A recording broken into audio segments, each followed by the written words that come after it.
اوه. اگه من در کابل یک جوس فروش می بودم روزانه چقدر جوس می فروختم و چند عاید داشتم.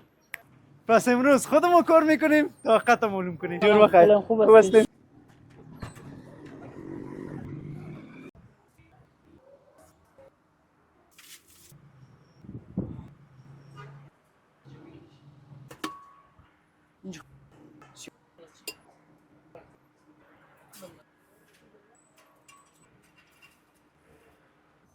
اوه.